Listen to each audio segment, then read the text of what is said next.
One day I'm on the bus and I've got not headphones, just like the earplugs in, and I realize that if I push forward like this, you get much more bass. Right. Yeah, So I'm Crazy. thinking, man, somebody's got to invent. Um, What i- time we i- on? oh, we're live. People are coming in on our conversation All because right. that's Okay. yeah no. It's one of the. So Oh, so okay. can So you shut this door a second? Yeah, making sure the cats don't come in, animals don't come in. do you ever tell people then that the hearing aid thing is because of the amount of DJing and music you've done? No, no, no, no, no. I just tell them, tell what happened. Your people when you're growing up with it, people come round and they say, Yeah. they do the usual. Oh, sorry, I can't hear you, and all this type of stuff. They go, are you deaf? I had to cope with that at school. But it's not. It's just tone deaf. You just pick up, Right. don't pick up certain tunes. Man. Okay. All right. So we are live with Michael Shore because we're all formal today. Formal introduction, Michael. That's the type Right. of name my mother would call me. Yeah. Right. Yeah, So she welcome wants. everybody. This is When they're Jeet Kune being Dialogues, serious, your mother episode or 264. Yeah. No, for or at sure. school. When you're at school, Michael. That's when you know you're in trouble. Oh yeah, yeah, definitely, Yeah. definitely. You're definitely in trouble there. All right. Well, listen, man. Thank you very much for agreeing to do this. So I have to tell people we've never met before. You are No. one of those people that I know essentially from Facebook, but it's because of how you've commented on Facebook that I know you're somebody I want to talk to, Okay. because you're one of those people who is not commenting on everything, and when you do, it's specific and it's serious. Yes. You know what I mean? Yeah. Now, what I have identified is that most of the people who do that are people who have somewhat of an extensive combat background. That's what I've noticed, right? Is Well, that there's a couple of things. yeah, I think the thing is, if you try to get the comment across to be right, let's say somebody says, for example, groundwork, jiu-jitsu's crap or rubbish, whatever. If you have to convert every person around the world to your viewpoint, you're going to be there a long time. right? And you're not even going to get to train jiu-jitsu yourself. 'Cause all you're doing is you get this guy, you argue your point, eventually believes it. You don't even know the guy; he's nobody, right? And then you think, yeah, I've got him to see my point of view. Well, now you've probably got another 10 million of these guys around the world to convince. So it's like a waste of energy and effort unless you're doing something like a podcast now where you're speaking specifically to a load of people. I think Mhm. just arguing your point across, if you're doing it to practice debate and to practice your communication skills and how to counter things, and because a lot of time when people when they troll on comments and stuff, you see people trolling and doing stuff. What they really want you to do is lose your temper and lose you and come across with anger. Right, So they're actually looking for an emotional response from you. right. And you'll see people in an argument, they'll go from normal to all of a sudden getting angry, and next thing, right, that's it, I'm defriending you, I'm getting rid of you off my Facebook, and start swearing. And Yep. that's because they've lost the plot. But the thing is, they don't know how to debate, and they Hmm. know how to keep calm under pressure. So Hmm. yes, you're correct on that. It's a fighter thing of keeping calm under pressure. And Right. pressure can be even dialogue. So when people are conversing in dialogue and you see a person losing the plot, you know, Hmm. yeah, I tend to watch others argue it out these days. I watch them argue it out and let them Yeah. get on with it. Yeah, And it's it entertaining. But you're probably the first person I've ever heard express that. Use it as practice for debate. oh, definitely, definitely. Yeah, that's interesting. All right, so but now that brings up another question for me then, because when I asked you for the bio, you in the education section, you immediately went to martial arts education, right? And I didn't have time to reply to you and say, no, no, no, I want everything. So let's do that. So interest in debate, for example, does that come from formal schooling? No, not at all. Part of it was, I think part of it was my father actually growing up. He says, don't let people use words to trick you, into saying things. And people can lead you down the wrong path, down a rabbit hole by using words to trick you and things like that.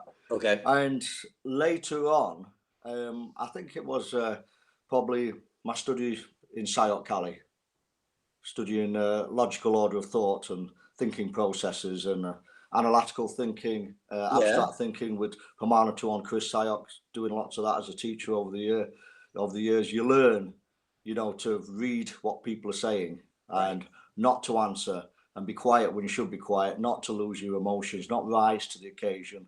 Right. And you learn what people are trying to do. They're trying to get information out of you or things like this. It's all in-depth training. So I've done over a lot of years. I've been with the SIOP guys since 2007. So I've attended a lot of LOT training with those over the years. So quite a lot of that has probably rubbed off in there. Most definitely. But I think, my father would always say to me, he says, if you're going to say something, right? But don't say something that you're going to regret. Mm-hmm. It can be used against you. And a lot of people don't think about it. Like, let's say they get into trouble let's say a street fighting thing, and they say, I'm going to do this, I'm going to do that. And people on the internet now on Facebook, they make empty threats. It's not as common now, but how many times in past years you've seen people, I'll do this, and you know where I am. If you want to come and find me, I'll do this and do that. And, if anything did happen, and the police were to investigate, the guys, it's all on Facebook, all his threats and everything. He might have been empty threats, but he's basically left like a paper trail for the police to see that he's done it all. So, sometimes it's best to just stay quiet and let others get on with it and watch them and watch how they interact with each other. I like to watch and observe. I think as you get older, you tend to listen more and observe people rather than, doing this. Well, I mean, as one of the, I think I qualify to be one of the internet's biggest Jeet Kune talkers, right? Because of the podcast, But when you said that thing about using it for debate, that's exactly how I think about it, right? Yes. Being accurate in what you say, being accurate in how you speak, but also using it as fodder, using it as a template for organizing your thoughts before you do actually go out there and say something or write something, right? You go ahead. Yeah, in the very early days, I remember when, like all the internet had first come out and we had all these little forums and then Facebook. I remember seeing students of mine saying, oh, did you pick, it's like you're arguing with someone here. And to be honest, I wasn't. I was, but not as an arguing thing. I was using things just to test them, little trigger things, and like see if somebody's trying to corner you, can I corner them? Stuff like that. And I was trained in sales as well in my 20s. Okay. I was a sales manager. Okay. And part of the thing of being a sales manager, you teach people how to cut off any objections and stuff. And you literally, they corner you into the sale so you can't get out. Right. So I was only there for a short while. My integrity got the better of me. I couldn't do it. But you know what? Is there such a thing, Mick, as selling with integrity? Does that exist? It's a hard one. Anytime something sales comes into it, you sort of get to the point where I can sell something to someone if I don't care about it. If that makes sense. If you told me to sell someone something to do with a property and I didn't really, it had no emotional connection to me, I could probably sell that, right, to a degree. If it was someone like they want something, they want to buy, let's say this property, they want to buy a car, then that's a want that they already want it. If you told me to sell something to someone who doesn't want it, someone who's really poor, they're on the, the last ends, I couldn't do that because that interferes with my integrity. I always say I bet my integrity for nobody. So how did you approach selling in your 20 plus years of running a gym? When I was running a gym, to be honest, I'd have made a hell of a lot more money, Dwight, if I didn't let the integrity get in the way. if I applied all the sales and Yeah. everything else, you know, I'd have done crazily well. You know, we did good. We stayed open for more than 20 odd years, full time, Right. 2 studios, ran them full time in the town centre. So we did well, but there were certain things I were not prepared to do. In fact, in a future book, I'm not going to say too much, but in a future book, I am going to name the selling practices used in martial arts. And I think they're quite devious, to be honest, some of Yeah. them. They're not nice at all. You know, some are okay, you know, when you make a deal with someone, you sign them up for classes for so long. But other things, I'm like, wow, you know, they really, really make window salesmen look tame. Right. But it's stuff for another book, so people can see the inside working of the Nice. martial arts industries and Yeah. what people would be prepared to do. You know, they're I- prepared to sell their own grandmother, I think, some people. Yeah.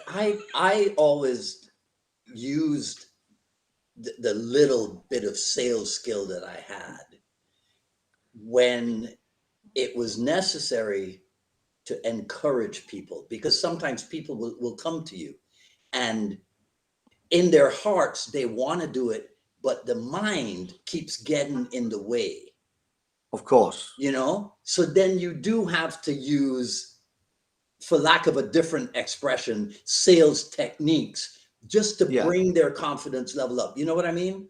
Yeah, yeah, definitely. No, I'm more dealing with when they get like they sign up the kids, the father, the mother, you know, the grandparents, and then you see the people in town and they're drinking champagne, saying, "Hey, you hit it! You signed up all the family," and I'm like, "What the heck?" You signed them up for 3 years, Yeah. everybody in the family, and I'm like, "Whoa, you know, this is not martial arts to me. This is pure on full on hardcore sales." You know, Yeah. I mean, there's a story. I mean. And it's I can't obviously I won't mention names, even in a book I won't mention names. But there was a well-known martial artist, very very well known, a lot of schools, big time guy, and he used to have uh, what you would do is if you went in with your, let's say you're bringing your son, and Mhm. you know what it's like, martial artists. Sometimes you're teaching kids, and these days people come in and they bring the kids, and you know some people it's genuine, they want the kid to learn martial arts, and then the other one just sees you as a daycare centre. Right. Right? Yes. And then the child minding. Then the other one sees you as there's this little kid and he doesn't behave at school. He doesn't behave at home. The Mhm. parents have no discipline, no anything. They just give him what he wants, Mhm. whatever. Mhm. And they bring him to you and you're prepared. They want you to work magic. You know, they want you to be the thing. You're going to turn this child around. So this person I knew, what he would do is he would have the school like the plexiglass at the front so the parents cannot go in, which was a good idea. They can't comment and distract the kids and everything. But what he would do, he would speak to the parent and he'd just put like 1, 2, 3 and he'd be really signing this out. What do you want? You want a bit of fitness for him? You want to, you know, do you want to just, is he got, you know, obviously the kids like can't behave at home. Do you want discipline? You want fitness? And if the parent said, oh, he needs to lose a bit of weight, he'd put down straight away, number 3, lose weight. You know what I mean? Mhm. If it was discipline, he'd put number 1. And the parent wouldn't see this and he'd give it to the guy who was taking the class. So we know the guy taking the class has to work that kid and make him do some press ups when the Right. parent is watching Right. or to be disciplined. Right. He'd say, right, can I watch? He said, no, go away and come back later. Right, so he'd come away, you know, it's first class, you don't want to make him too nervous. So they go away, and then when he'd come back,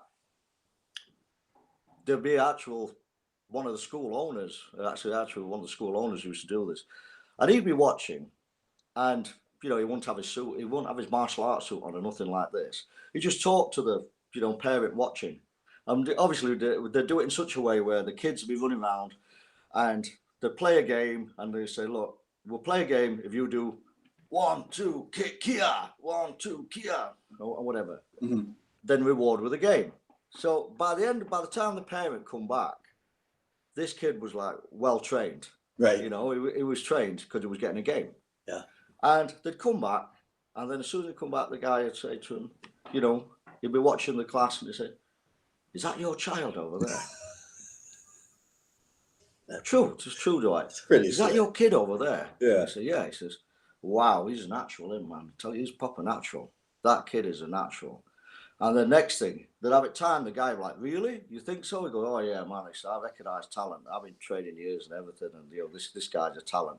I can see it. So the parents like next is seeing this child who's like doesn't listen to nobody, and he's quiet, and he's disciplined, and he's fit, and he's and then they get out some boards that are like quarter-inch thick, what have been baked in the oven. You only have to flick it with your finger; it's going to break. And the kid would come up and he'd go, boom, and he'd smash this board and kia. And he's like, yeah, high five, amazing. And this parent's like, oh my God, the teachers failed, we failed, and these guys in 1 hour. And they're like, come over to our little room. Yeah. We will sign the contract for 3 years. You see? Yeah. I mean, so there's lots of tales like that. I've got lots of them. It is. They'll be in a future book. But Mick, it is twisted, right? But it's kind of admirable too, I mean, because they did put some thought into it. Oh yeah, definitely. I think it's ballsy to actually pull it off, and try it and pull it off. You've got to give them that. Yeah. And then you think yourself, it's like, my God, they got suckered into it. So that side of stuff. But my thing, if my integrity was always my number one. And I got that I read a lot of philosophy growing up. And the thing was, like, you asked about education. Growing up, my education was ruined at school. Absolutely ruined at school. Yeah. I was good at art. I was good at history. I was good at writing. Bizarrely enough, later on, it all comes in. But the amount of bullying and racial abuse I got as a kid stopped. And, it was a constant thing. Right. And the amount of that I got as a kid, it'd come in, even though I used martial arts, to actually help me fight against racism and fight against bullying. Yeah. It would always rear its ugly head. And that comes in and it ruins your life in more ways than one. And for me, it ruined my chance of getting, all the O levels, A levels, everything I could have got. So my education was, a different way over the years, So, yeah, the one thing what I did was I always read a lot. My father would say, the old saying, readeth maketh the man. Right. Read. Yeah. Read and travel and read. Okay. That is your education. Let's do this, right? So can you see the book cover? Yes. Okay. All right. So tell people about this, because you've mentioned education and reading and writing a couple of times now. So well, basically what it was, it's a usual thing. Everybody says, when are you going to write a book one day? You've done this, you've trained with Larry Hartsell, you've Brazilian Jiu-Jitsu, black belt, all these various other things you've done. When are you going to write a book? Yes. So I was like, yeah, I'll write a book. And then what happened was I lost my father in 2017, and he was probably my biggest ever influence in life, full stop. I remember you hearing Mick Tully was on about it the other week, and he was mentioning, who would you rather be? And he says, I'd like to be me. I like being me. And I like being me. And when I was growing up, anybody ever said to me, who would you like to be like? I never picked Superman or Bruce Lee. I said, I'd like to be like my dad. Yeah. I'd like to be like my father. Yeah. Because of everything he did in life. So when I lost him, part of my grieving thing was to actually travel to places he talked to me about. And I traveled and I got on the motorbike. My wife, we traveled all over the place. And part of this was then, I thought, you know what? I'm not just going to write another martial arts book. I need to write something which includes my parents' struggles, coming over as immigrants to England, how hard they had life. Because you've got to be able to tell people, it's no good saying I just did martial arts because of bullying and racism, whatever. You need to see what makes you tick. What is your background? What is your family background? What is your heritage? And I wanted to show people that for my background of Irish, my mother was Anglo-Indian, which was like she half going Portuguese, born in India with an Irish father. My father, born in Tipperary, Irish. So when they came over, they had it really hard, really hard. Yeah. And I wanted to show that. And then I grew up with my uncles who tell me how they fought back. And I grew up with uncles on my mother's side, they were boxers. Uncles on my father's side, they were just brawlers, scrappers, Right. My father was a scrapper. And I wanted to show their fight as well as my own, to see that what makes me and why I am as I am. And then the bullying comes into it, and then the training, and then it goes into my training with other people. And then I thought, well, it's going to be a martial arts story, but it's martial art, but a story about my family as well as my biography. Right. And then I also want to show that the meaning of, on if you look at there, we've got honor, integrity, respect. And not everybody, you see this on martial arts schools, honor, integrity, respect. All the time. And then they sign up the grandmother and the grandfather and everybody else. Right. You see? Yes. And to me, a lot of people have lost the meaning of those words, honor, integrity, respect. And across the world, when I travelled, I'd find people what I knew understood it. And I'd say they understand old school values, old school respect. You know, my father was a person, I'm the same. If I shake your hand and I say I'm going to do something, I do it. You know, I will be flying across to Miami if I give you my word and shake your hand, Dwight, that if I give a promise, Right. I will be there for you. And so many people say these days, oh, you needed me. If you ever needed me, I'll be there. If you ever did this, I'll be there. And they're never there. It's just talk. So, right. Because it's not accurate speaking. no, it's not accurate speaking. So, Yeah. Larry Hartzell was one such man like that. My father was another man like that. My uncle was like that. And then I met other people, martial artists, who was like that. So I thought I'd write about them in the book, so people could see. You know, it's not just a martial arts book; it's much more than that. And then I also hoped as well it'd give people a bit of, other people getting bullied or down in life. It'd give us a thing to stand up and make something of the life as well.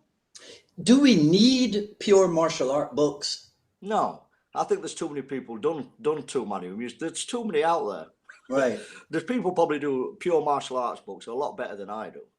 Mm-hmm. You know, so I thought, no, we don't need that, another one, a pure martial arts book. You know, you're just sort of speaking to a niche audience then as well. Yeah. You know, and you got to write your book, you've got to sell it. You know, so if you just martial arts, you've just got it down to a niche audience straight away. You know, there's too many books out there on just martial arts. So as martial art instructors, are we doing a good enough job of integrating the study and the practice and because everybody talks about the benefits of martial art training, but are we doing a good enough job of integrating the benefits and the results into the mind of the general public? I still think, to be honest, a lot of general public just see it as a martial art. They don't see the bigger benefits. You know, they just see it as martial art. They don't see bigger benefits. Is that their fault or ours? I suppose it could be. No, I don't think it's our fault. It's just a general perception. If you look at perception in the West compared to perception into somewhere like the East, like in Japan, for example, if you was doing telling people to do martial arts and stuff like that, you know, it seems a really major thing for, a child to study judo and study, whatever Japanese martial arts. You know, they understand the value of it. Right. Whereas in the West, we want very quick results, overnight results. We want everything for nothing. We don't see that the bigger picture of what training martial arts can do for our kid or ourselves. And when we do see it, we want it watered down or quicker. We don't want to go through years to get something. Interesting. But let me ask you this, because you said something just now, which to me harkens of the need for a return to the old school value system. Most definitely. So in the West, there was at one point a value system. Oh yeah, definitely. So what happened? We McDonald's it all.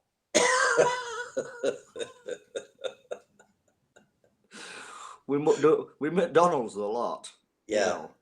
If you ever hear that story, that I mean, if it's true, just one what I'd heard was that when the Japanese taught, a lot of the first, Americans who come over to learn and other students, they didn't expect them to take it and teach it to thousands of people or in like 100 people or 20, 30 people a class even.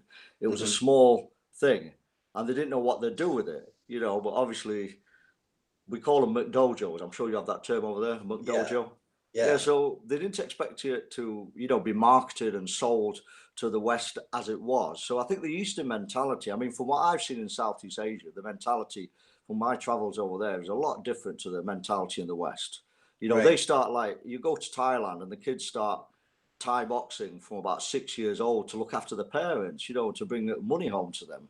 And they see it as a value. It's going to give them something in life. It's going to teach them life lessons and give them something. I mean, when I first studied, one of my instructors, he's probably watching this, one of my first Filipino martial arts instructors, he told me when I was about 20 years old, he says, you know what, mate? He says, your Filipino martial, we're doing Kali and JKD concepts then.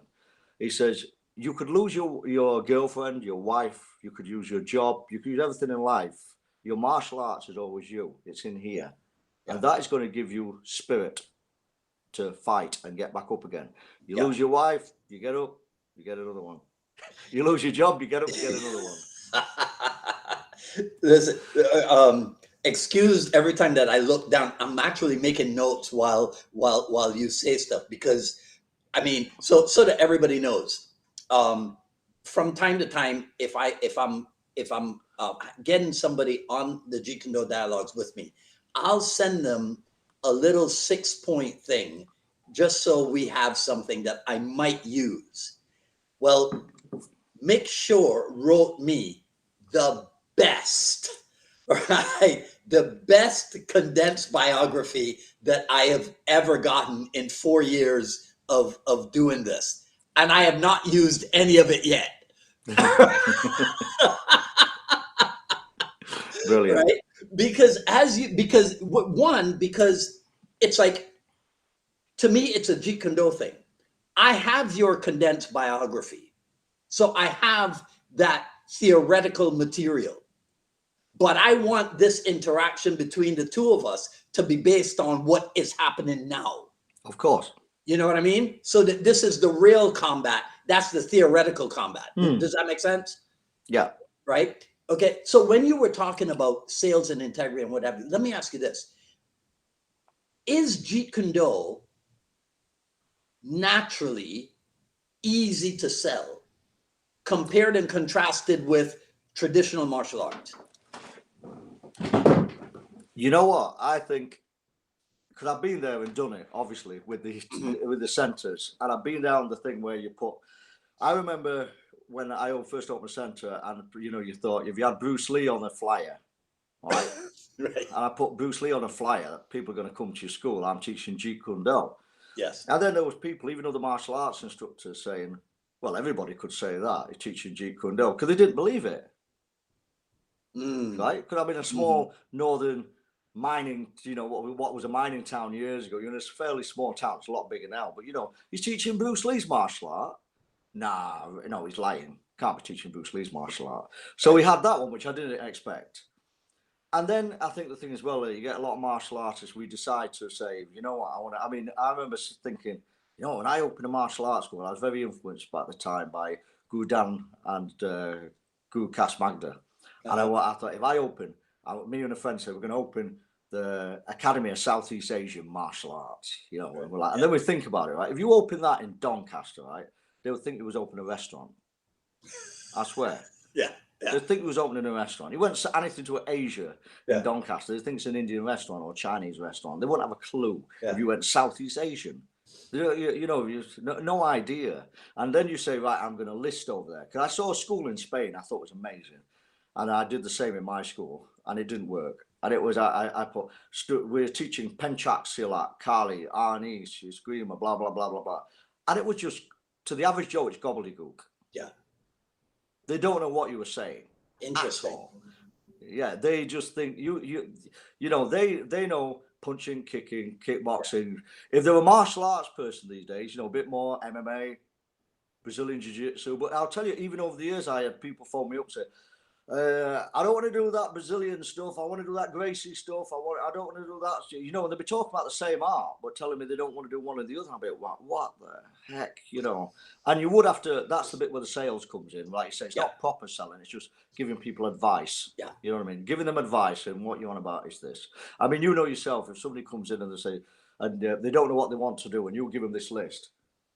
Kali, Arnis, Penchak Silat, Jun Fan, Jeet Kune Do, JKD Grappling.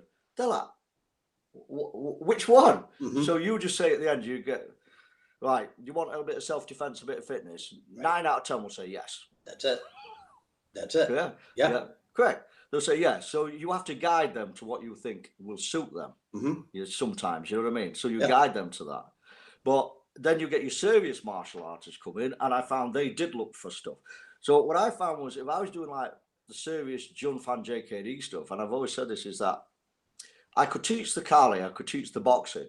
They were popular. I remember Guru Dan saying it. He says, and I was at the Insanto Academy, he says, people just want to come through that door at first and they just want to get rid of some frustration and whatever. They finished a hard day at work. Right. They just want to let off some steam and hit some pads. Right. Yeah. They don't want to know yet all about the intricacies of, Filipino history and everything. That'll come. Mm-hmm. And he said, and once they get into it, they will either want to learn that or they might say, right, I just like hitting more stuff. I'll go towards the Muay Thai, the MMA. Others who want art will look at, I want to look at Indonesian, Malaysian, Filipino arts more in depth. They will go towards that and they will look for that.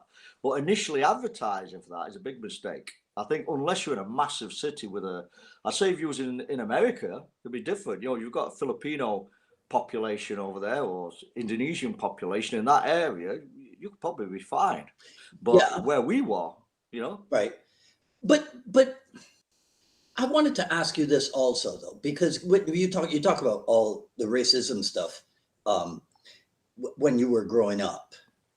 How do people in the UK, when you hear us over here talking about how racist America is, right? Do you laugh at that? No, I don't at all. I actually look in America and it's dawned on me even more so in the last so many years is I still can't believe that in the 1960s there were separate, there were separate schools and toilets for coloureds and whites. And I can't believe that you had Martin Luther King and Freedom March in the late 60s. It seems like, you know what I mean, something in America, I was like, wow, how the heck did that happen? So, and I think I can understand that a bit more because I'm quite well up on Irish history.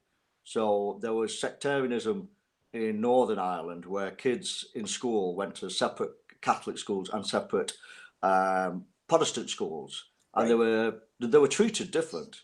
People were different and different against them. People didn't get certain jobs, voting, stuff like that. Everything was affected. So you had that in America. So when I see that racism there, no, I don't think it is a thing.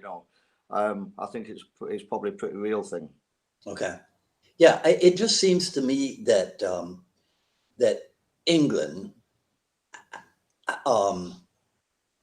started dealing with the immigrant situation so much earlier than the United States did. Right? They did, but there was a strange thing. Was like it's a weird thing. I think I don't know how well. There's a lot of things where it can come about. If you look at, like, for example, you look at the first Jamaicans to come across, and they came across. They're working on the docks in England. Then you look at the first Indians to come across, and they came across to London area, Brick Lane. All these Indian areas, and they opened up restaurants and selling clothing and whatnot, and they integrated. They had something to offer, and everybody was like, we got Indian food, similar to the Chinese. The Chinese, I've always said, they blend in everywhere they go, but they got terrible racism when they first came to America. Right. They got terrible racism. But the thing is, a lot of these things in England, I think they had a couple of things. I don't know. I think they gave something to the community. I mean, a big example, because I'm into music, for example, and I DJ, as I said to you, is like ska music. And we look at ska music from Jamaica. Right? We look at original skinheads, not the bonehead racist guys. Do you know there are people who think that ska originated in England? Is what, sorry? There are people who think that ska started in England. Yeah, no, I know it didn't. It didn't. So you've got like original ska music, originated in Jamaica, and the first skinheads were in Jamaica. They had the hair cropped to a grade 4, grade 3 or 4. It wasn't like down to bone. And you hear a lot of people, a lot of various, they used to nickname it skinhead reggae, actually. And that came over. And when the mod era died out, you had working class people in the north, especially. And they they couldn't afford posh shoes. So they wore Dr. Martin boots and shaved their hair to a grade 4. And they'd wear all the smart suits and tonic suits and jumpers and whatnot, and they listen to Jamaican music and skinhead reggae and Trojan reggae. Prince, to get stuff from Prince Buster's shop. And I grew up in that era when I was like 1980. Ska music saved me from the bullying. It was like a real thing. If you hear, like, you remember the group Madness? You ever hear Madness? No. The ska group, Ska Revival. and they'd sing about Orange Street in Kingston Town Okay. and Prince Okay. Buster, and Yeah. they sing about stuff like that. Yeah. And because of the immigrant stuff and because of the racism, I sort of clicked on something, because all my friends, what I grew up with, were either at school, I had English mates at school, but round when I got home, we'd stick together. There were Jamaican friends, Pakistani friends, Indian friends. I had a couple of white friends, but they'd be like, they'd giving you a bit of, they'd be okay for a while, and then it'd come back to the, yeah, you're Irish and you all the rest of it. You eat cabbage and you eat curry tea and all the rest of it, and that'd go from there. And me saying shut up to them, ganging up on me. And one horrible little fella, started learning boxing. And he was a boxer, and every day after school, I was like only young, and he'd make me put on gloves and box, and he'd not stop until I cried. And this one every day, and I hated it. And my father was like, I'll sort him out. I'm going to take you to judo. And at 7 years old, he took me to judo, and then a couple of months later, I threw this guy on his ass. That was it. Nice. I did the same thing to another guy at school who was a bully as well. Right. And the judo helped out, but listening to the ska and the music there, that did a lot. Listen to that, give you a bit of hope. You could a form of escapism. You could escape, and you heard the music, and everything was good, and all the songs spoke to me. You put on the records, and they said something about your life, what you were going through. Yeah. So it was good. But yeah, originated in Jamaica, so they brought ska music. I mean, I grew up obviously on music as well. When I came to JKD and realized, wait, during martial art practice, we can play music. I was like, oh, this is definitely for me, because it was coming from a traditional martial arts background. That freedom, that was so radical. I just embraced it totally. I was like, this is cool. This is about breaking rules, because you were talking about education and what have you. So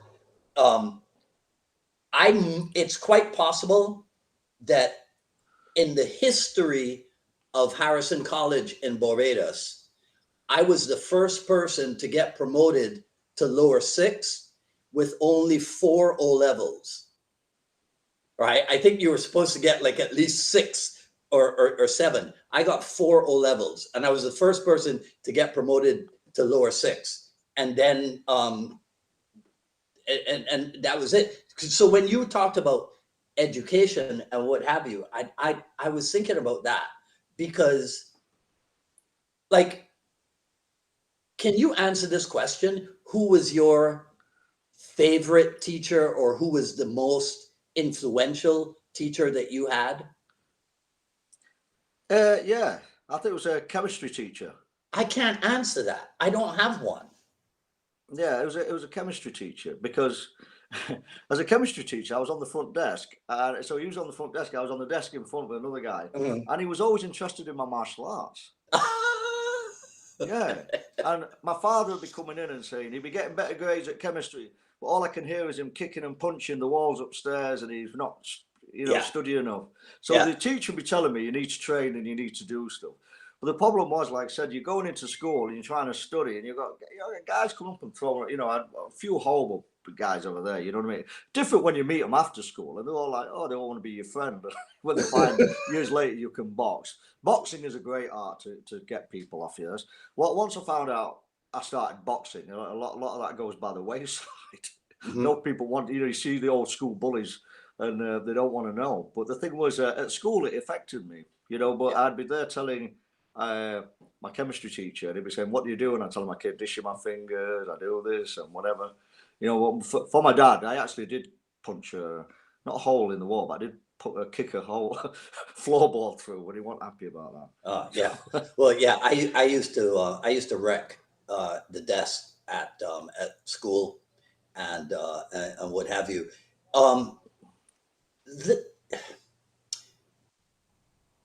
So I'm trying to think of a succinct way to pose this question. With what we were talking earlier about, how we met on Facebook. Yeah. What's wrong with Jeet Kune these days, Mick? I think, I think there's that many people. Well, we all know the obvious one. The obvious one is the 1960s stuff is correct and right. The JKD concepts is wrong. No, the JKD concepts is right. The Jun fan is wrong. There's that big thing. Yeah. And to me, when people have always said to me, I mean, I've got a couple of good answers when people say to me, they used to say, and what do you think about Dan and Santo? And I say, well, that's who you're talking about. Do you want Bruce Lee's Jeet Kune Do or Dan and Santo Jeet Kune Do? Mm-hmm. Whose expression are you asking me about? Because isn't Jeet Kune Do it's supposed to be about personal expression? And Bruce Lee once, famously said, to totally, truthfully express yourself is very hard to do. Right. A very hard thing to do. And I'd always say, well, Sifu Larry had it right. He loved what Guru Dan did. I asked Sifu Larry once, who's the best person you trained under? And he says, and what's the best thing you trained? And he said, Guru Dan and Asanto in JKD Concepts. That's what he told me. And I respect that man's word. Yeah. Because, he's the toughest guy I met in the martial art world. As in like being seen combat, and he was just a scrapper. He could do the business. So he told me something. I listened. And the other thing was, I think the Jeet Kune Do, it's always been the thing, too much arguing, not enough training. People don't get in and train enough. They just talk. Yeah. They talk and argue instead of training. Yeah. And then you see like, I look at, like I've said to people before, what's Jeet Kune Do? I says, the art and philosophy of Bruce Lee. But then on another level, it's about personal expression. Mm-hmm. And like an artist, to express yourself as an artist, you as a musician, like you should say, Jeet Kune Do for you is as a musician as well as a martial artist. Mm-hmm.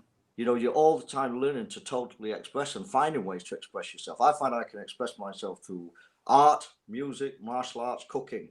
They're all ways of expression for me.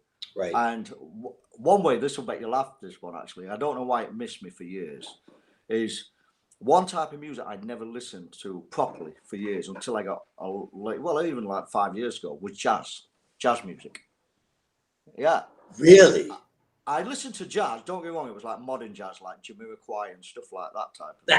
But yeah, not that, you know what I mean? And I listened to old, the old bands, the old band stuff. But no, I started listening, I jumped in the deep end.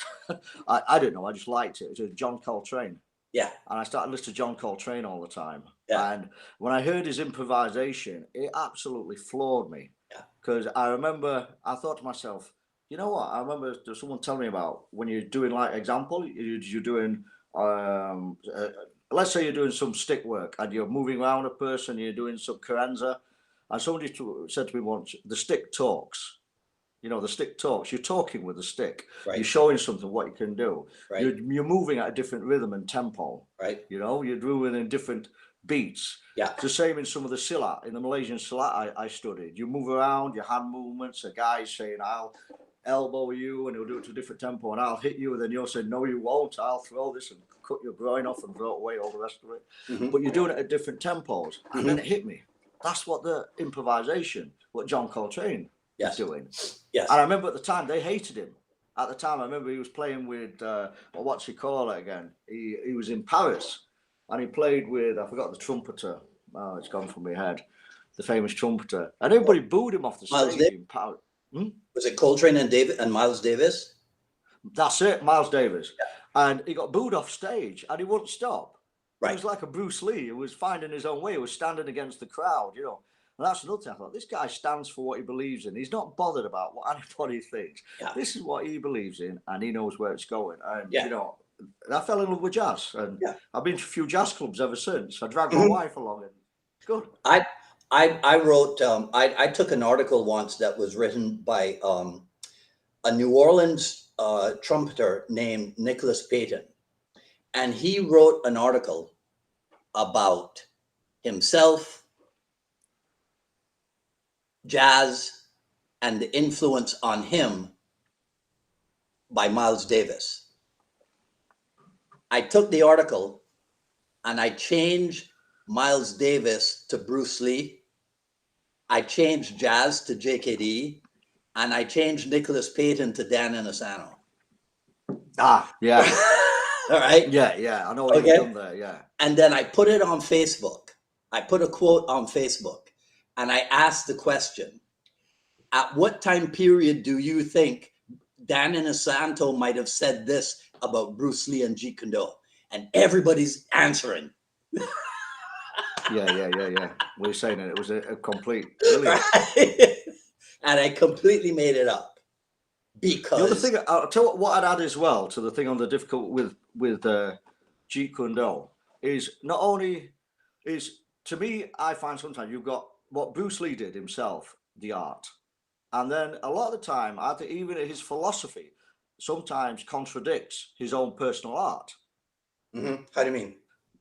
As in, like, you see, like Bruce Lee will say, for example, when he's talking about the philosophy and being, like free and like water and all the rest of it, and he said not being fixed, and when we've got, he had a curriculum, he had his Jun Fan Gung Fu he was doing, yet he was on about being free and not having no thing to be stuck from him, cutting away and chipping away. But to chip away at something, you must have something to begin with. Yeah. Yeah, you can't sculpt unless you have no clay. Right. Yeah. Yeah. So the thing is, and I think a lot of times people see the philosophy when they look at the philosophy, because remember, philosophy is, if you start talking philosophy, and especially the 1960s and the hippie era, what Bruce Lee was a part of, he'd have been amazing at some parties around Los Angeles. I'm telling you, Sure. you can see it, and he'd be talking all the philosophy, but philosophy can go a lot of strands off in different ways, Right. and it allows people to think. But at the same time, he had his own art. Guru Dana Santo has, if somebody said to me, obviously we can look at what Guru Dan does. I can know, like, he loves Southeast Asian arts. He expresses his stuff through Kali and through Silat and things like that, But Bruce Lee had his Wing Chun, his modified Wing Chun, his fencing background, the boxing. So at times when you look at people as certain arts, then if a person didn't know what they were reading, they'd see it as have no form as form and be formless. Yeah. And people get the idea, well, if you have no form and be formless, I'll just chuck everything together. I'll just chuck a bit of Taekwondo, a bit of karate. Right. Yeah. You see what I'm saying? I get what you're saying. But here's and they end up with a classical mess again. Right. So here's my take on that. I think that all the nomenclature, Jun Fan Gung Fu, Jun Fan Jeet Kune itself, I think all of that came about afterwards. Oh yeah, definitely. You see what I'm saying? Because it's like, well, loads of it came in afterwards, tons. Yeah. Yeah, right. So he's not here anymore, and now we have to chronicle his history. Yes. So now we start identifying periods and what have you. So as soon as they did that, they were talking about something dead. They were not talking about the live art of Jeet Kune, the philosophy in action. And I think then people started attaching themselves to these posthumous descriptions and identifying them as something solid when they never were. Yeah. During Bruce Lee's lifetime, none of it was solid. No, it wasn't solid. It was all time. What I mean by solid, what I mean is if you look at his influences, that he was, he had his Jun Fan Wing Chun, he had his fencing, he had his boxing. And if you looked at his framework, I could look at Guru Dan and I can tell what he would be teaching in a class if I went there. If I was in the 60s, I wouldn't expect him, Bruce Lee, to be doing Thai or Kali or Silat. Guru Dan I expect to be, and Sifu Larry would be doing it, but I wouldn't expect it in Bruce Lee's class. So even though he'd be changing, I'd still see a structure of fencing. I'd still see the principles of, longest tool to nearest target, intercepting everything. The fencing principles would still be in everything he did, be it kickboxing, be it trapping, this type of stuff.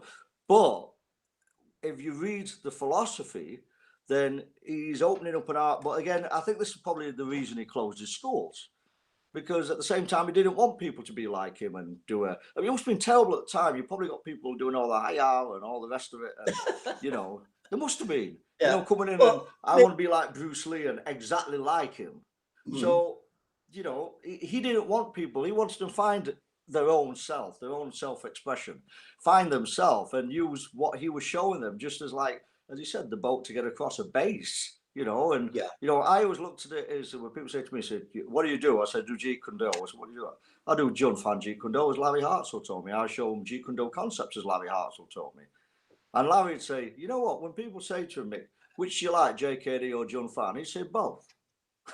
Hmm. And he said both, and he turned around and said, look, and as a rule, if I was doing right leads, Steve Larry would often say to me, look, right lead forward. Bruce would often go from right lead forward, blah, blah, blah. But this is how I like it from the left lead. This is how I do it. And then he said, Guru Dan does it this way. And he showed me that, you know, and he did it as, I think, a way of remembering where the technique come from and a way of giving respect, you know, to where it come from. But he do it as more of a thing of remembering. I mean, I remember Steve Larry told me this one thing. And he said, we're doing like, you know, the LiDAR series, the John Fan LiDAR series. And he says, when we do the inside LiDAR, we go across, hook, cross. So we do a now tech on the end and a round kick. I said, right. So we do it left lead, we see for Larry's way. And we come in and we do the LiDAR, we do the finger jab. But when we come to the punching, it's not none of this Bruce Lee stuff. It's like cross, and Larry would be he threw his hooks tight and up, and he'd throw the elbows up, and he throws the boxing punches, and he does a massive big tie kick on the end. I was like, you know, wow, you know what's, and he says, you're asking about the big tie kick, not, you know, how I'm doing it, big telegraph kick. I said, well, yeah. And he says, Bruce Lee was a small guy, right? And he says, everything he did, he wanted it non-telegraphed. And he says, Mick, if I hit the guy with my cross and my liver shot and my cross, my last kick, it doesn't matter if it's going to be telegraphed or not. I'm just going to land that, load that, tie kick up, massive, and just blast him off the planet. And that was it. And I was like, wow. You know. But and he's quite right. Yeah, he was quite right. And I think the thing is, I think the biggest thing we asked there is basically that I could identify, like I said to you, I say, right, people say, you know, he's what Bruce Lee did. I know what Guru Dan does. You know, I've been to enough of his classes to know which areas he loves, you know, which areas he loves teaching. You know, I won't say his favourites, but areas he's known for, you know. And if we go to see for Larry, you know, everybody, like Larry got stuck with the grappling thing. I think always knew him as a JKD grappler. Larry's a grappler. So everybody expect, you go to Larry's class, there's going to be grappling. But he was an excellent boxer. And he was good at John Fan, he was good at trapping, he was good at Cali as well. But everybody knew him as a grappler, you know. So everybody knows Guru Dan, Southeast Asian martial arts, you know. But if it wasn't for Guru Dan and Asanto, you know, I think the first time I seen him was in it wasn't the Filipino martial arts. It was one of those cheap little books you could get for like $3. You know, do nunchucks like Bruce Lee. Oh, yeah. Yeah. And there'd be pictures of Dan and Asanto and Bruce Lee facing each other from the Game of Death. Right. Yeah. That was the first time I saw Dan and Asanto. And then after that, we got this thing which was the best fight scene ever put on film. And I always wanted to see that. But in the UK, it was banned. So we couldn't see it. I've heard that, yeah. Yeah. My mother went to India, right, to see the folks back home. And she could have got me, you know, the uncut version. I was like, wow, can't wait. She brought it back. I know, God for you, you know, great woman. But she brought me back Game of Death 2 instead. I'm like, thanks, Mom. You know, thanks, Mom. But the thing is, as well, is I saw him in Game of Death. I did eventually see him in Game of Death. Right. You know what that reminds me of? I eventually see Guru Dan in Game of Death, and I got the Filipino martial arts by Guru Dan and Asanto. But I always saw, for me, Guru Dan and Asanto, I always seen Bruce Lee as the Jeet Kune guy. I saw Guru Dan as this, because of the influence from the Game of Death and reading the Filipino martial art. I saw him as this like Cali warrior type of thing, you know, the Southeast Asian martial artist. And then reading magazines, he was always doing stuff like Penchak Salat with Paul Dutoit, and there was Cass Magda helping him in the 80s in the magazine. So I saw him as this. He did JKD, but for me personally, he's come across as more of a Southeast Asian martial arts person. Well, that explains then, what you just said there explains then to me why a lot of people refer to him as Guru Inasano or Guru Inasano. See? Rather than Sifu. Right. He's always been Sifu Inasano for me and will always be, because I went to him for him. Yes, as Bruce Lee's premier disciple. So I knew he was a JKD source, but I didn't care what he was doing.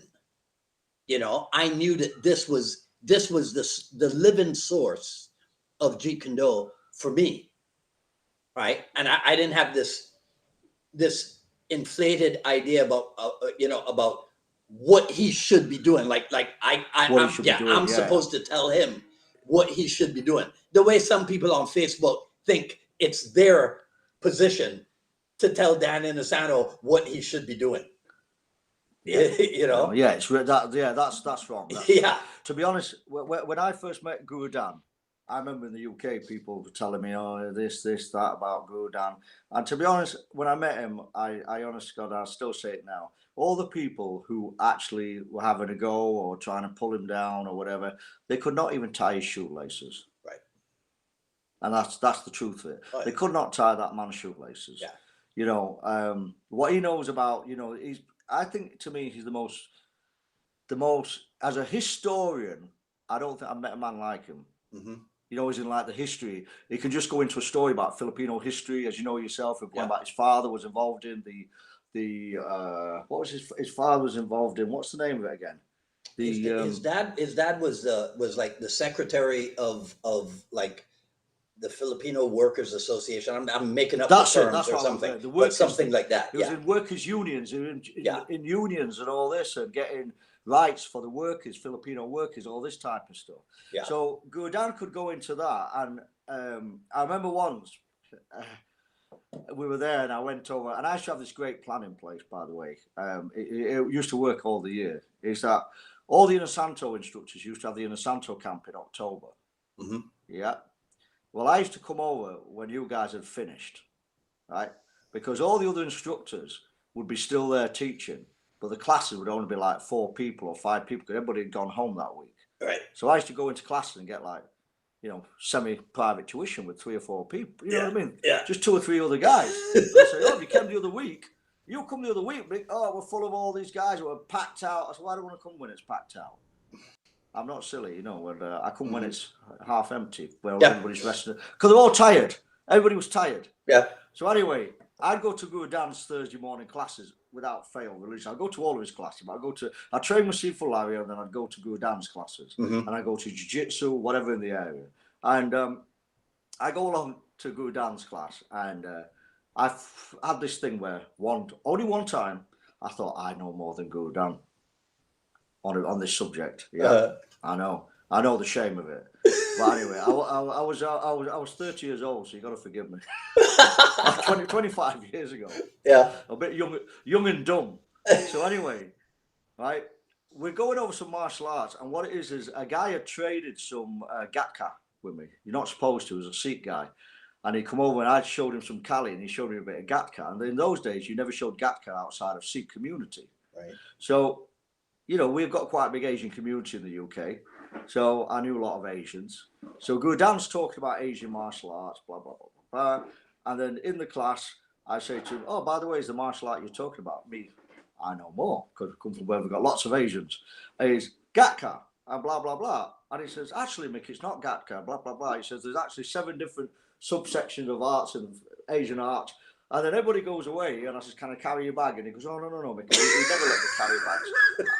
And he says, "Come to the car." And he rattles off to me in depth about all these 7 or 8 different Asian, Indian martial arts and Pakistan martial arts I'd never heard of. Yeah. And I was like, next time. Yep. But he didn't do it in a nasty way. He was just like, and it showed me this guy's full of knowledge. He's got so much knowledge, and people, I think it sounds horrible, but they probably don't realize what they've got until he's gone. Yeah, it does. It does sound horrible. It is something that I think about. But I was there 2 weeks ago for CLAT camp, and at one point, I'm standing there and he's talking, and I'm just like, "This is the best thing in the world." Just being in his presence and having him talk. Forget the training part, right? I mean, because when it comes to the physical aspect, I'm not on the way up anymore, right? So, but it was just like, yeah, this is so cool. I mean, I remember when, what do you call it? He was like, people don't realize when Sifu Larry had passed, he was coming in to see Sifu Larry all the time and giving him massages and, helping him, because he was, obviously, in his last few days. Yeah. And I also told him as well, I went to Guru Dan. I thanked him for looking after, my teacher. And I also told him what my plans would be for the future. And, if I ever needed help. And I had been offered to keep training under Guru Dan and Santo, and I turned it down. And I turned this down, not because I didn't want to train with Guru Dan. I liked Guru Dan. I love what he does. But from when I was young, I always wanted to be a Seafood Larry teacher. I wanted to train with Seafood Larry because the first book I got was Enter to Trap into Grappling, the first proper book. Yeah. And when I finally did get to watch the Game of Death, I defeated all my bullies with judo when I was a kid. So when I saw Enter to Trap to Grapple and him beat Kareem Abdul-Jabbar, he takes him down and strangles him and beats the other. I thought, there you go, it's just confirming the grappling like I found out myself.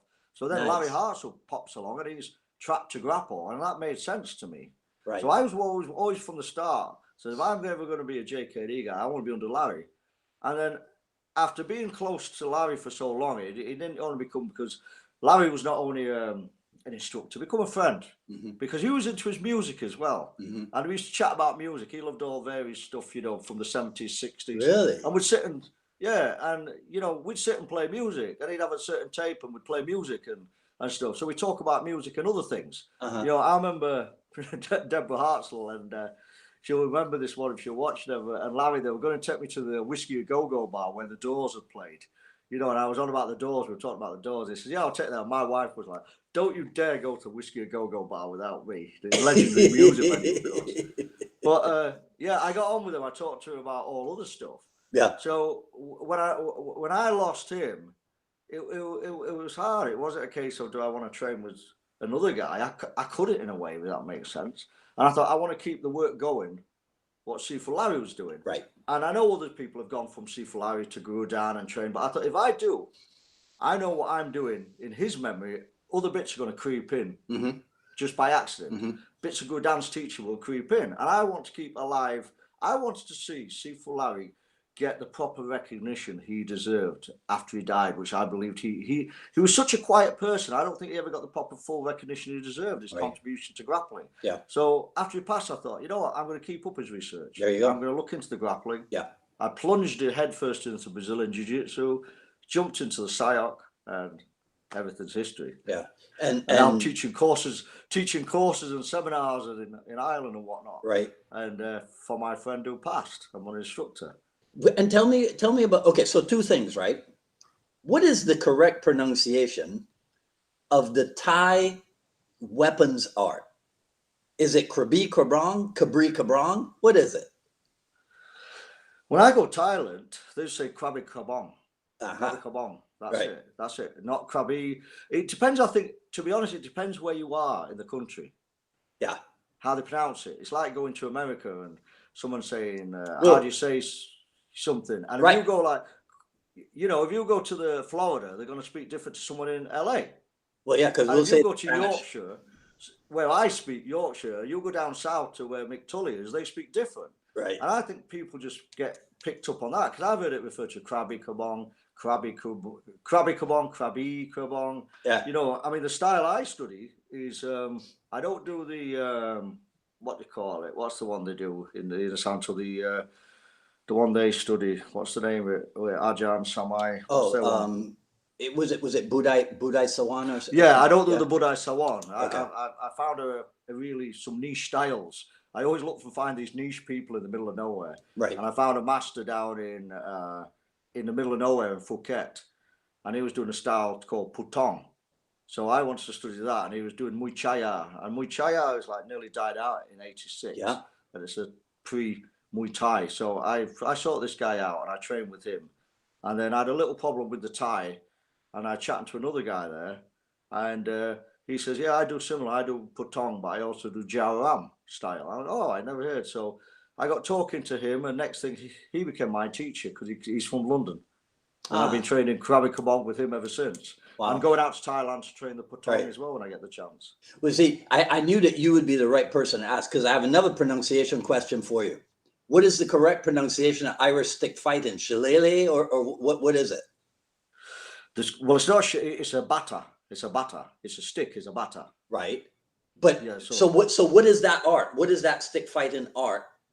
That oh, that my Gaelic, you pronounce it Yorkshire, you get it all right. The batter, it's Yorkshire. I pronounce with a Yorkshire thing. They have their own way of pronouncing that in Gaelic.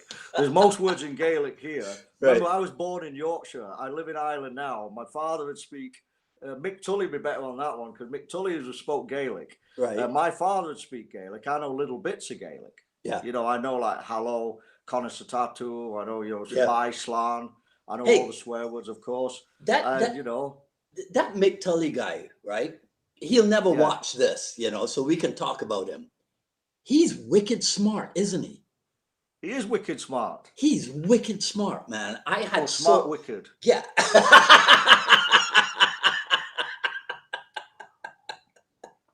And that too, right? I think the refer to as a bit of a he's a bit of a rogue. For sure. Yeah, Yeah. he's a rascal. He, Um, he keeps okay, so threatening to come and see me over here in Ireland. but so tell me about that. You after COVID, you moved back to the Yeah. farm. Well, yeah, because what it was is holidays for me as a kid. My friends would be going to Spain, wherever. Mhm. Holidays for me every year were Ireland, the same place, to see Wow. my family. Right. Every year, 2 weeks, a couple of times a year, we came to Ireland. Okay. I was born in Yorkshire, but my father brought me up in all effect Irish. As in, like, we had Irish food. He taught me Irish history. He taught me Irish this. I don't speak Irish. Obviously, I was in Yorkshire. And he always said, be proud of where you're from. Be Hmm. proud of, born where you're born. Hmm. He said, but you're Irish blood. So, and, we'd have everything Irish, but that included the holidays. So holidays were always here to see my grandparents, my grandfather, my uncles, and we'd stay over here with them. And then, when I was a kid, one day, uncles and stuff say things to you, and you don't think about it, and they'd say, one day all this will be yours, and I was like, yeah, really, it's not. I'm a kid. You're telling me this, and sure enough, everybody's passed away, including my father, and I'm Right. the male, and the family home went to me. So I said to my wife, I says, you know what? After COVID, we've gone flat back. We've ran a gym for all these years. Yeah. And we go from having 20 people in a class. You know yourself, Dwight, with the class you had to have these crazy COVID rules in. So now you can have 6 people in the same place. What the hell, 20? I'm like, wow, what am I going to do? And by this time, a lot of people had stopped training, and they weren't all coming back. Right. A lot of people were scared to come back. Yep. You see. So I said to my wife, I said, look, we're literally over here. We are literally struggling and we're just keeping the gym alive to pay for the gym for people to train. And I said, I can't see this picking up anytime soon. And I said, I don't want to go through this same stress at 50 years old that I did at 30 years old to open the gyms, to go Right. through all that again and start again from scratch. I said, so if I'm going to do anything again from scratch, I'm going to go over and do up my family home and do it up to what it used to be and set up over here. Mm-hmm. So that's what I did. But I've not gone full time into it. I've just gone part time over here, teaching and what have you. Yeah. So I've come back home to the family home, and we're in the middle of nowhere in the Yeah. sticks, and it's great. Just surrounded by animals and no people, Right. no human beings around. No, we're about a mile away from a village. Yeah. And a small village, 2 pubs, 1 shop, 1 takeaway. That's it. I'm happy. but that okay, but when you write that story down, right? Considering your parentage, right? Where you grew up, where you are now, and teaching the mix of arts that you teach, does it make sense? It's sort. Do you know what? There's one thing I was going to tell you earlier, and something. Someone said to me the other day. I don't believe in fate as such. I think you can control and make your own fate. As in, I think there's things in life. Someone says you've just got to let it happen. Mm-hmm. Things happen. Life happen. But I do think there's ladders of opportunity what you can miss, Mm-hmm. and you've got to. When you see those things, you've got to learn to connect the dots. And you're given these things in life, and if you don't act on them, it won't happen. You have to act upon these things. Nothing just happens for you in life. You have to Right. make it happen. Right. But if you've got some type of, destined thing, I mean, I look back at my mother. Here's one. My mother was a teacher, you see, and my father was an Irish scrapper. You put scrapping and teaching together, you get a martial arts teacher of sorts. You know what I mean?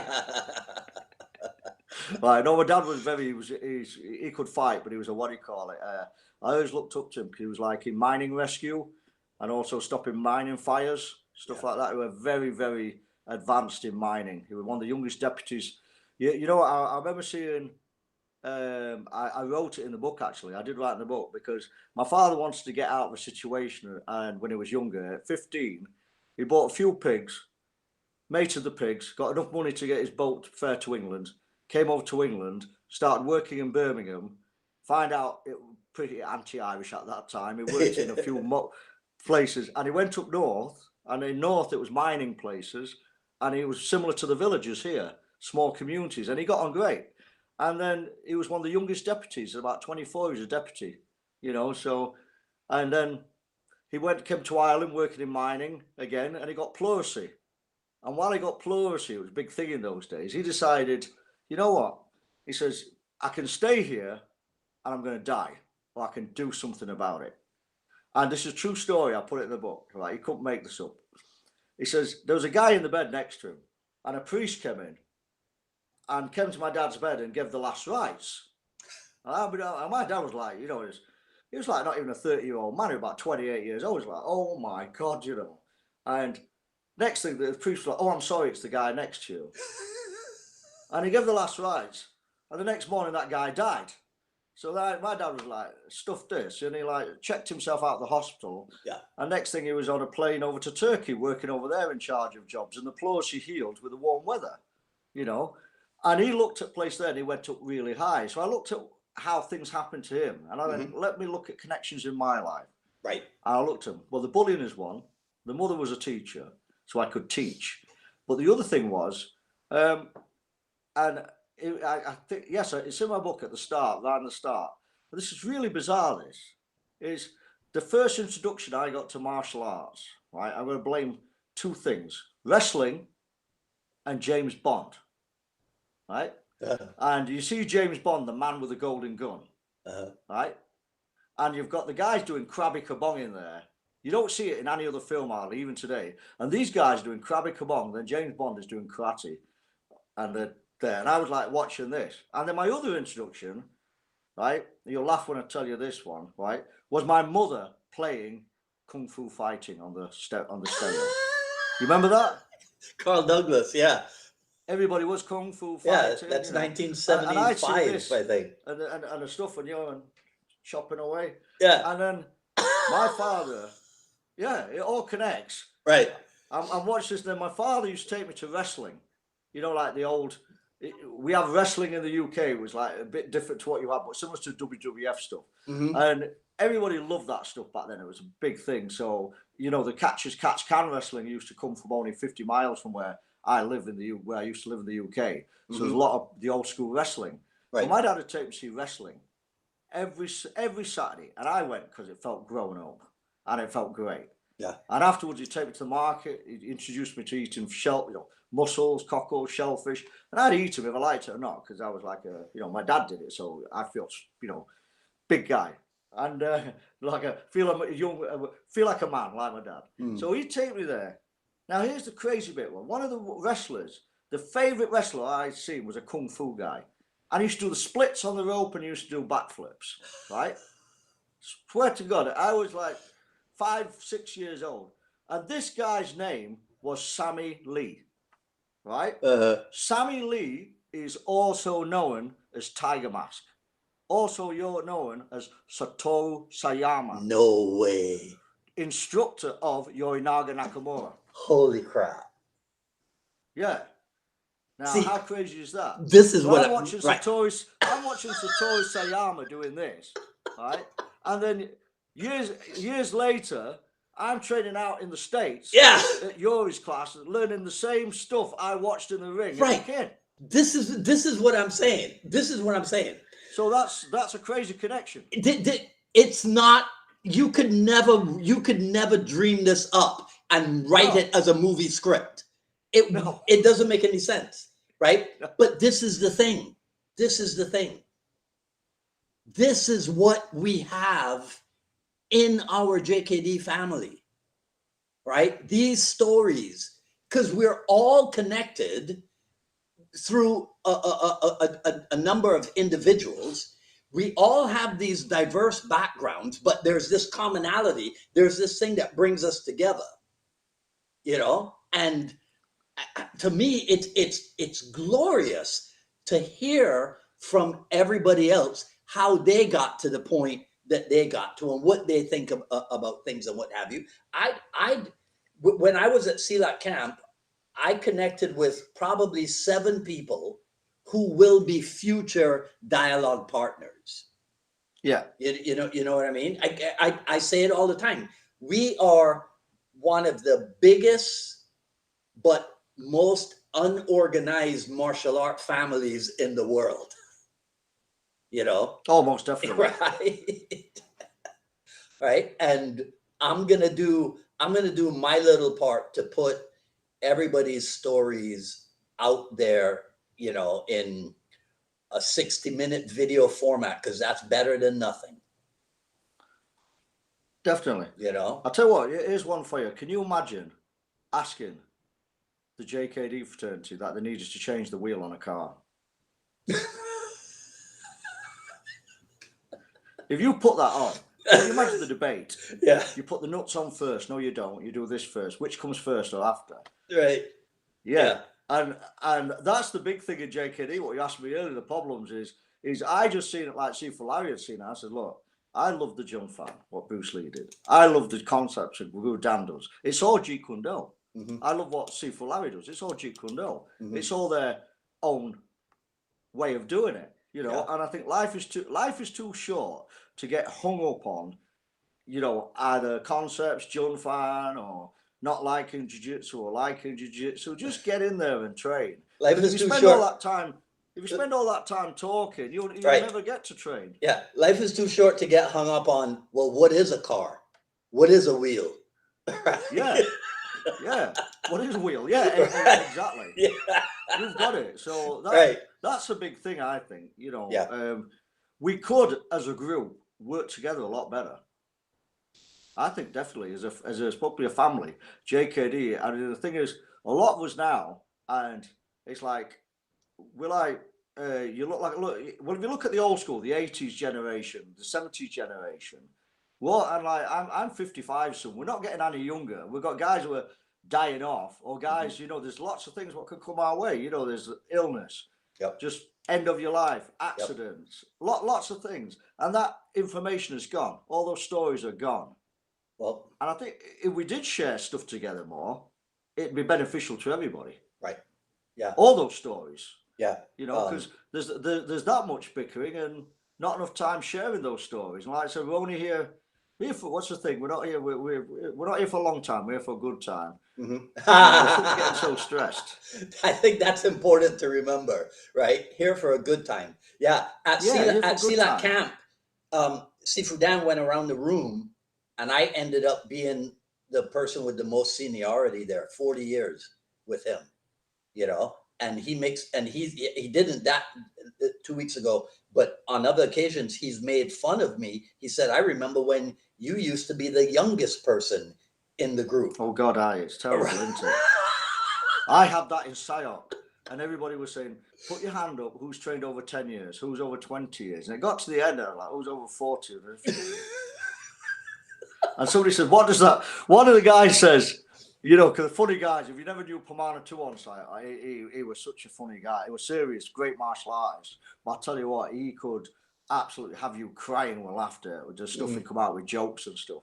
But anyway, he was there one time, but some guy, before he could even answer, I knew going to put, so someone put up, he said, what does that make Mick? And someone put, old.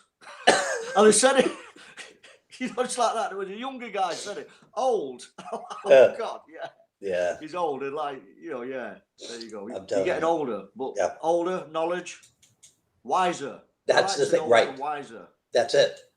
And that's why, I like getting to meet and getting to know people like you, because there's so much out there. There's still so many people out there that I haven't gotten to yet. So I mean, well, the thing is, you look at it like me in the sticks. I joke to people. I say, I'm out here in the sticks. I say, you want to come and train me? You're going to be like Luke Skywalker going to Dagobah. I'm out like I want to be like Yoda in the end out here. You know what I mean? yep, It's just wise. yep. I hear you, man. Just wise beyond your years. Hey, sounds like a plan. All right. Well, Mick, thanks so much for spending some time with me, man. I really appreciate it. No problem.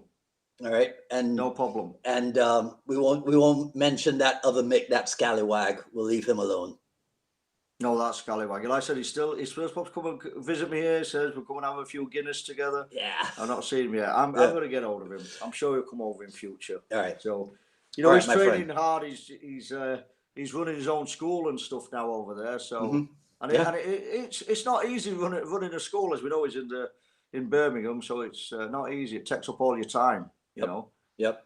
I like what you've done though. That's very appealing to be out there in the sticks doing your thing, you know.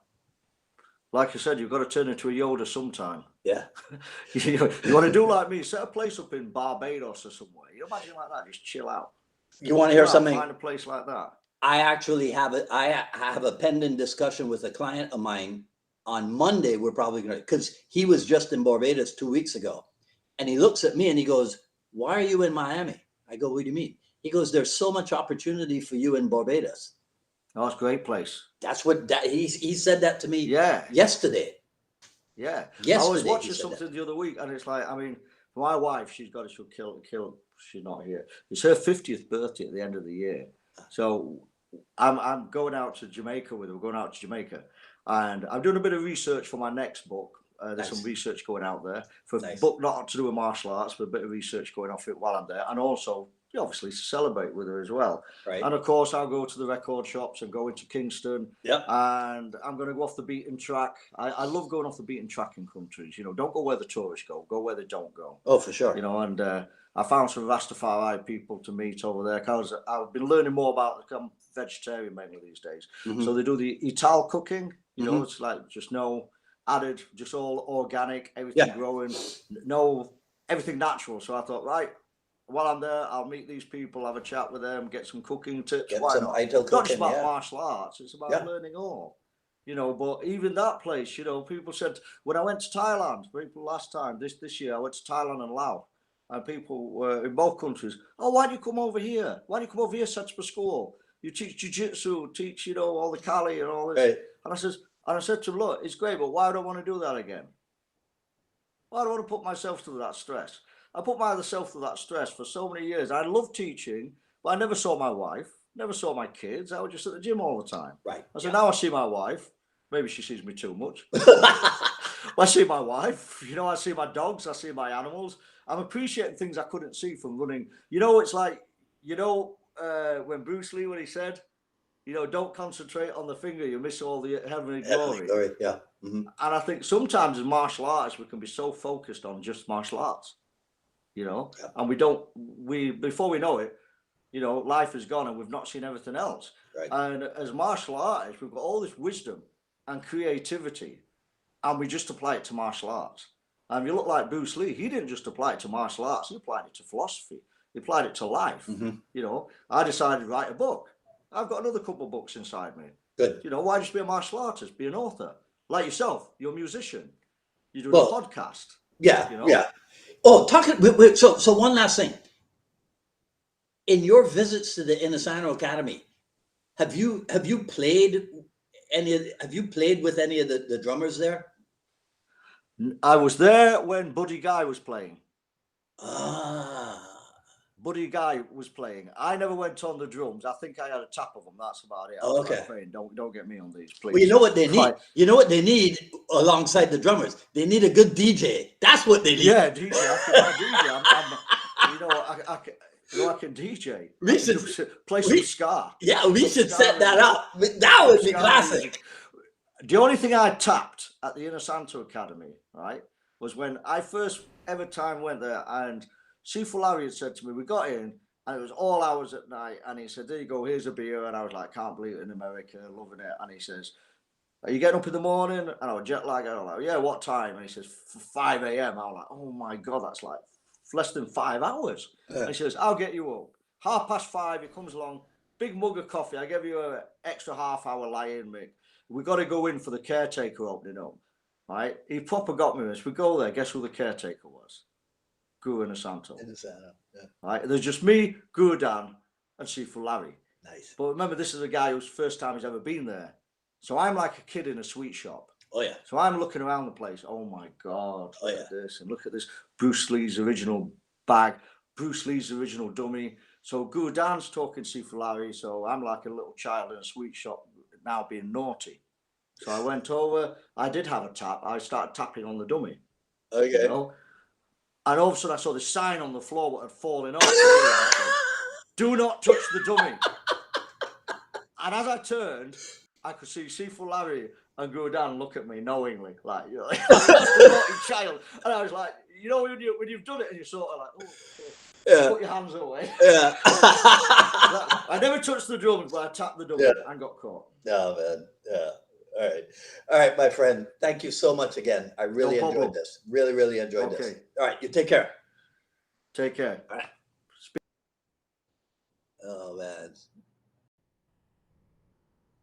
Okay, that was episode 264 of the Jeet Kune Dialogue. So you guys go ahead and comment some more. I'll ask Mick to take a look and see if there's anything that he or I need to respond to.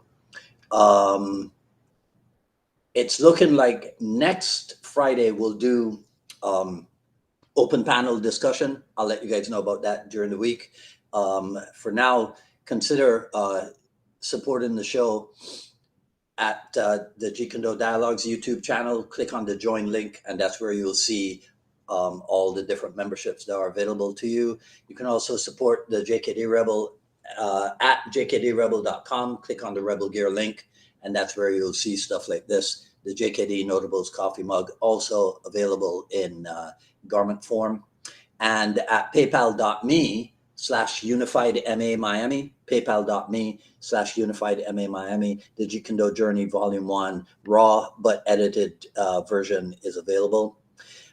Next Wednesday, we'll be back with another issue of the I Love Jeet Kune broadcast. And then, like I said, I'll let you guys know about next Friday what we'll do on the dialogues. Follow me on Twitter at Dwight Woods and on Instagram at Dwight D. Woods. All right, so until the next episode, this is Dwight Woods, the JKD Rebel, signing off. You guys have a great weekend. Talk soon. Take care.